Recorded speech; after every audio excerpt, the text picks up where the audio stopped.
Hi, we're continuing graphing equations of lines, and this is part 2, talking about special cases. In the first part, we talked about how to graph an equation of a line by making a table or a chart, and then plotting the points. That was when we had two variables in our equation.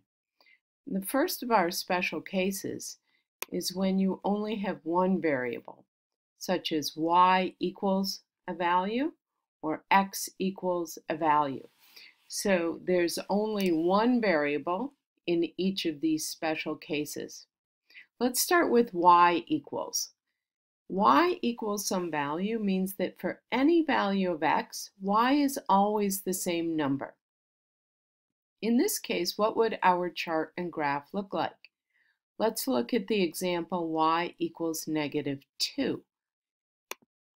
So if we had this equation, y equals -2, that means that for any value of x, y is always equal to -2. So if x is 0, y is -2. If x is 1, y is -2. If x is -1, y is -2. No matter what value of x we pick, y is going to equal -2. Notice that because there is no domain specified, we can pick any values of x we want. Let's go ahead and graph the ones we've picked. So when x is 0, y is -2. I'm going to assume on this graph that 1 square, 1 unit, so this would be 1, 2, etc., -1, -2, 1, 2, -1, -2. So when x is 0, y is -2. When x is 1, y is -2. When x is -1, y is -2. When x is 2, y is -2. And for any value of x, y would be -2. So even if I went over to 3, 4, 5, 6, y would still be -2. And hopefully you can see there's a pattern here that no matter what value, I just run along the line, y equals -2. So we're going to go ahead and draw in that line. And you'll notice that the line is actually a special line. It goes right like this. It's called a horizontal line. So think of the horizon. It goes across. It's a horizontal line. That's y equals -2. Okay, so our next case would be, what if we have x equals a value, such as x equals -2? What would that look like? Again, we can make our chart x and y, and in this case, x is always -2. So we'll try doing values of x, always -2, no matter what I put in for y. 0, -1, 3, 5, etc. So no matter what value of y I pick, here's 1, 2, 3, 4, 5, x is -2. So -2, 5. When y was 3, x is still -2. Remember, these are going by 1, so here's -1.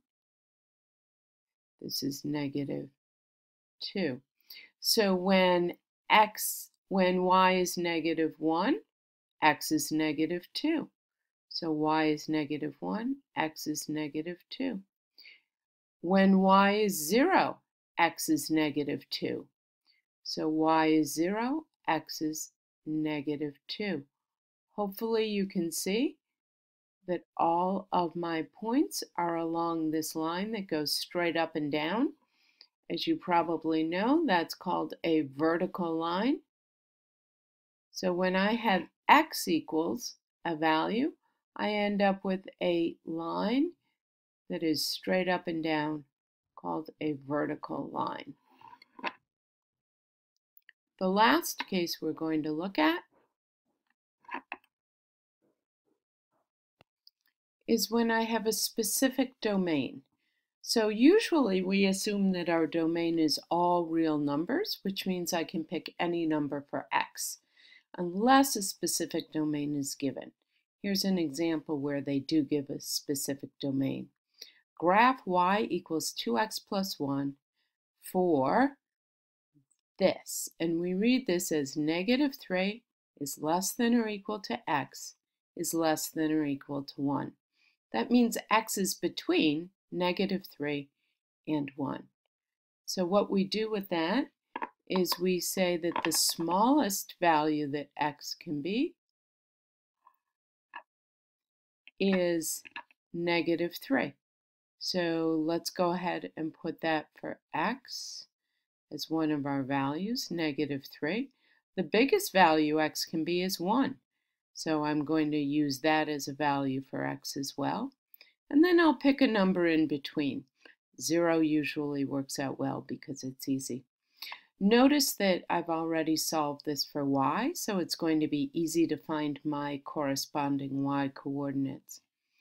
When x is -3, I would have 2 times -3 plus 1, which is -6 plus 1, or -5. When x is 1, I'd have 2 times 1 plus 1, which is 2 plus 1, or 3. Finally, when x is 0, I'd have 2 times 0 plus 1, which is 0 plus 1, or 1. So now I can go ahead and graph these specific values. So when x is -3, 1, 2, 3, we'll label this as -3. Y is -5, 1, 2, 3, 4, 5. So here's -5. So this point must be on the graph. When x is 1, y is 3. 1, 2, 3. So that point is on the graph. And when x is 0, y is 1. So x is 0, y is 1. Okay, and notice that my domain is all the numbers in between these. So I can go ahead and make the line that connects those because it does include all the numbers in between. What I have to be careful about is my line can only go from -3 for x to 1. I can't go any further than -3 on my x value. I can't go any further than 1 on my x value because the domain is from -3 to 1. So that's how we deal with a domain that's specified. You have to make sure that the values of x that you choose are within the given domain. That's it for now for graphing equations.